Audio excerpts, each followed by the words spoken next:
नमस्कार दोस्तों, मैं मानवेंद्र सिंह आप सभी का स्वागत करता हूं अपने YouTube चैनल गेट जिस में। दोस्तों, इस पार्ट में हम आपसे डिस्कस करेंगे कि सिंगल सोर्स शॉर्टेस्ट पाथ की प्रॉब्लम को सॉल्व करने के लिए डिजकस्ट्रा एल्गोरिथम किस तरीके से वर्क करती है और ये किस तरीके से बेलमैन फोर्ड एल्गोरिथम से डिफर करती है। जैसा कि आप जानते हैं, डिजकस्ट्रा एंड बेलमैन फोर्ड दोनों आपकी सिंगल सोर्स शॉर्टेस्ट पाथ की प्रॉब्लम के लिए होती है, लेकिन डिफरेंस क्या होता है कि बेलमैन फोर्ड की कॉम्प्लेक्सिटी डिजकस्ट्रा के कंपैरिजन में अधिक होती है। ठीक है, लेकिन उसके एडवांटेज क्या होते थे कि वो निगेटिव साइकिल डिटेक्ट कर लेती है, जबकि डिजकस्ट्रा निगेटिव साइकिल नहीं डिटेक्ट कर पाती। इसलिए जनरली हम डिजकस्ट्रा को पॉजिटिव वेटेड डायरेक्टेड ग्राफ के लिए यूज करते हैं। ठीक है, तो यहाँ पे हमने एक एग्जांपल ले रखा है जिसको हम डिजकस्ट्रा एल्गो के थ्रू सॉल्व करते हैं। तो सबसे पहला काम आप क्या करिएगा कि ग्राफ में जितने वर्टिसेस हैं उतने टाइम्स ग्राफ को बना लीजिए, या एक अलग से आंसर दिखाना चाह रहे हो तो एक एक्स्ट्रा स्टेप आप दिखा लीजिए। ठीक है, उसके बाद क्या करिए, यहाँ पे आप दो सेट लीजिए।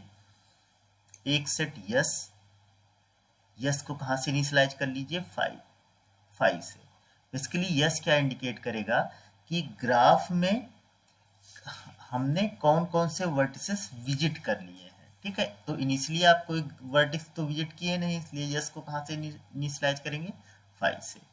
और एक क्यू लेंगे, क्यू में सारे वर्टिसेस रख देंगे। काफ़ी हद तक ये सिमिलर है प्रिम सेल को के। ठीक है, जैसे वहाँ पे क्यू में सारे वर्टिसेस ले लेते थे, तो उसी तरह यहाँ भी क्यू में सारे वर्टिसेस हम स्टोर करके रख लेंगे।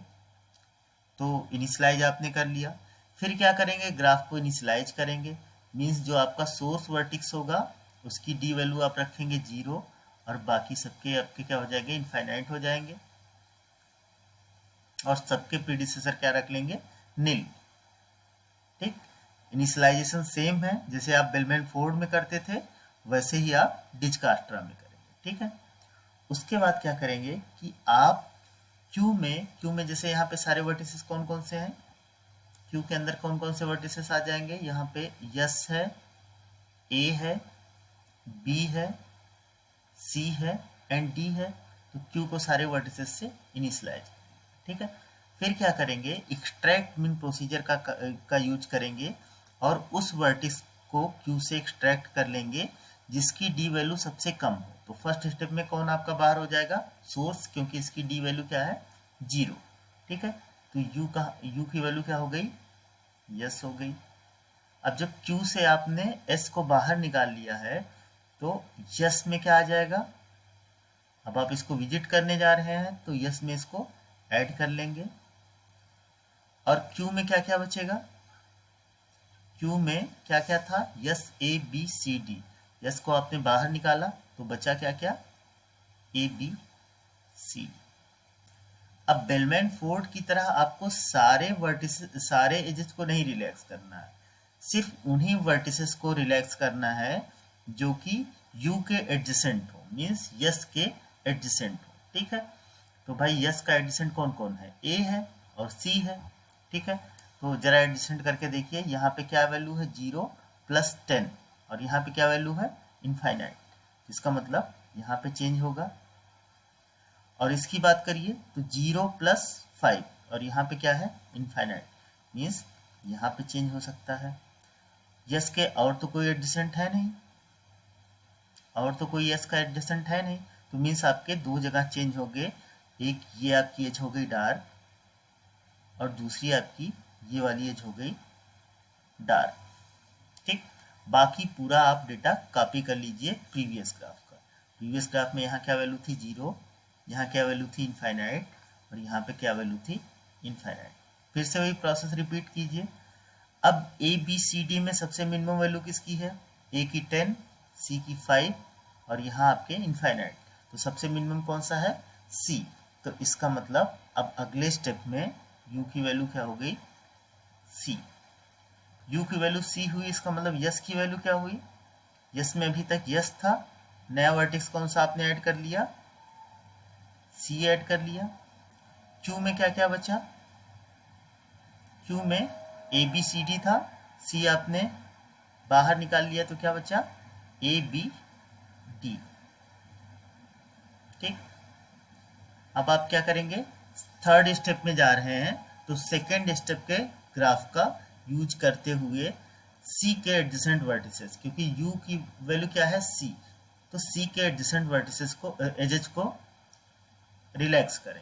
ठीक है, तो आप देखिए सी का एडजेसेंट कौन कौन है, एक तो आप बी है और एक आपका डी है और एक आपका ए है, तो सबको रिलैक्स करिए भाई।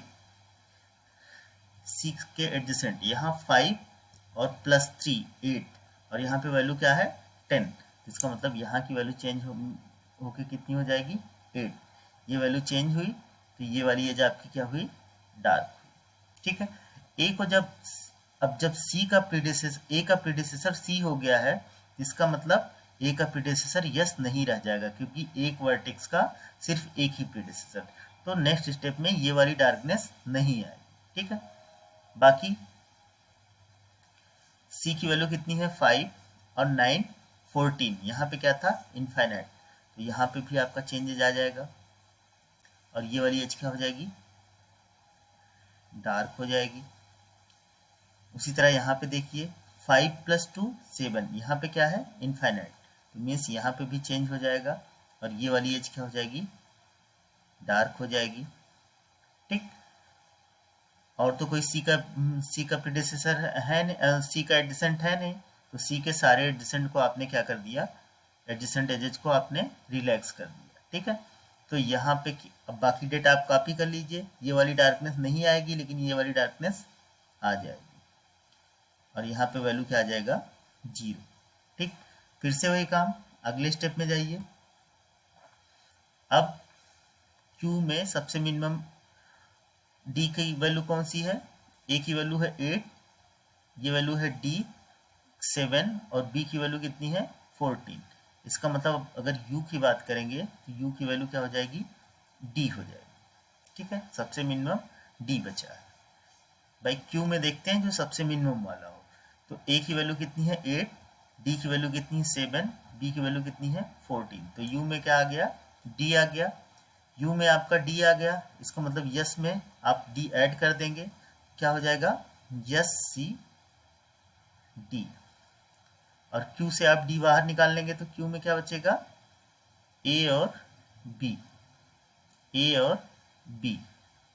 ठीक है, फिर से वही काम, अब डी के सारे एडजेसेंट आपको रिलैक्स करने हैं, तो डी का एडजेसेंट कौन सा है बी है और आपका कौन है एस है, तो बी को आप रिलैक्स करिए, 7 + 6 13 और यहाँ पे क्या डेटा है 14, मतलब ये आपका क्या हो जाएगा चेंज हो जाएगा, और 7 + 7 14 और यहाँ पे क्या वैल्यू है 0, तो ये चेंज नहीं होगा। अब यहाँ पे ध्यान दीजिए, जब बी का प्रीडिसेसर डी बन गया तो बी का जो प्रीवियस प्रीडिसेसर था मीन्स ये वाला प्रीडिसेसर, क्योंकि एक वर्टेक्स के एक ही प्रीडिसेसर होते हैं, इसलिए अगले स्टेप में ये प्रीडिसेसर का ये वाली एज आपकी डार्क नहीं रह जाएगी, क्योंकि ये वाली एज आप अगले स्टेप में डार्क करने जा रहे हैं। ठीक है, तो नेक्स्ट स्टेप में आप गए, आपने क्या किया नेक्स्ट स्टेप में आप गए, एक तो यहाँ पे वैल्यू आपने सिर्फ एक चेंज हो रहा था, यहाँ पे वैल्यू क्या आ रही थी 13, ये वाली एज आपकी क्या हो रही थी डार्क, यहाँ पे क्या वैल्यू थी 7, यहाँ पे क्या वैल्यू थी 5, यहाँ पे क्या वैल्यू थी 8, एक आपकी ये वाली एज डार्क थी, एक आपकी ये वाली एज डार्क थी, एक आपकी ये वाली एज डार्क थी, ये वाली डार्कनेस नहीं रह जाएगी क्योंकि अब बी का प्रीडिसेसर यहाँ से मिल रहा है। ठीक है, फिर अगले स्टेप में जाइए। अब क्यू में क्या क्या बचा था, क्यू में आपका बचा था ए और बी, ए और बी, ए और बी में किसकी मिनिमम वैल्यू है, ए की वैल्यू कितनी है 8, बी की वैल्यू कितनी है 30, इसका मतलब नेक्स्ट स्टेप में जब आप जाएंगे तो यू की वैल्यू क्या हो जाएगी ए हो जाएगा, यस में क्या हो जाएगा ए ऐड कर देंगे आप, तो क्या क्या बचेगा यस में आपका ए ऐड करने के बाद यस सी डी ए,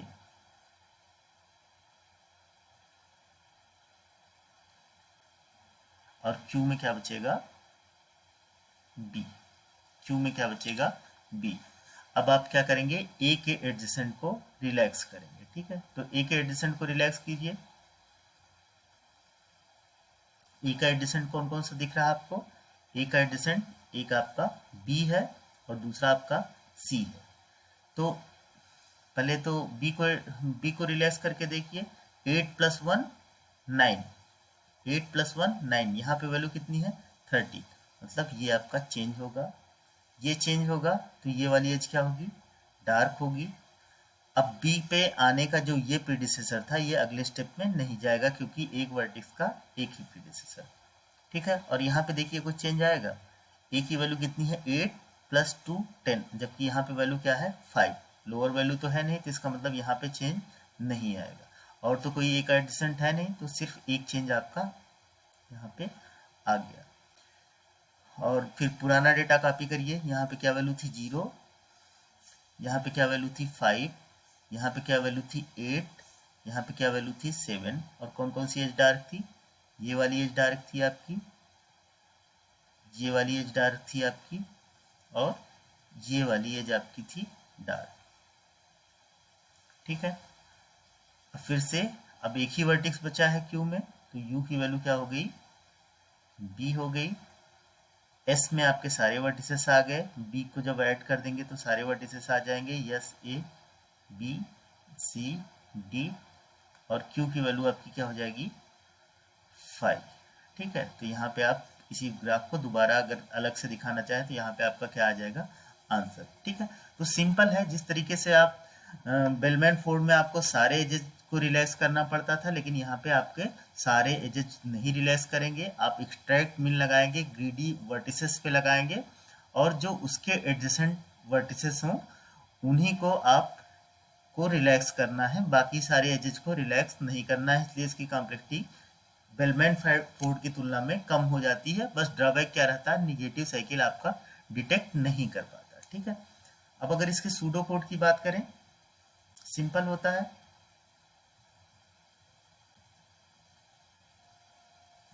भाई रिलैक्स और इनिशियलाइज तो आपका वैसे ही वर्क करेगा जैसे अभी तक कर रहा था। सबसे पहले आप क्या करेंगे? ग्राफ को इनिशियलाइज करेंगे जैसे अभी तक आप कर रहे थे। एस को आप कहाँ से इनिशियलाइज कर रहे थे? 5 से। क्यू को कहाँ इनिशियलाइज कर रहे थे? सारे वर्टिसेस रख रहे थे, ठीक है। कब तक काम कर रहे थे? जब तक कि आपका क्यू 5 ना हो जाए। कर क्या रहे हैं? क्यू से एक्सट्रैक्ट मिन प्रोसीजर कॉल कर रहे हैं। इससे क्या होगा? क्यू से जो मिनिमम डी की वैल्यू होगी वो कहाँ पे आ जाएगी? यू में आ जाएगी। इस यू को आप कहाँ पे ऐड कर ले रहे थे? यस में ऐड कर ले रहे थे। फिर for each vertex V belong to adjacent of U, फिर वी के सारे एडजेसेंट को आप क्या कर दे रहे थे? रिलैक्स कर दे रहे थे। जो काम आपने न्यूमेरिकल में किया वही इसका सूडो कोड, कि पहले ग्राफ को इनिशियलाइज कर लिया, फिर यस में 5 रखा, क्यू में सारे वर्टिसेस रखा। इसके बाद हम रिलैक्स का काम स्टार्ट करते हैं। कब तक रिलैक्स करना है? जब तक कि हमारा क्यू 5 ना हो जाए, ठीक है। तो हम क्या करते हैं? क्यू से मिनिमम डी की वैल्यू निकाल के किस में रख लेते हैं? यू को। अब ये यू आपका कहाँ चला जाएगा? यस में चला जाएगा। और यू के जितने एडजेसेंट हैं उनको आप क्या कर दीजिए? रिलैक्स कर दीजिए। Thank you.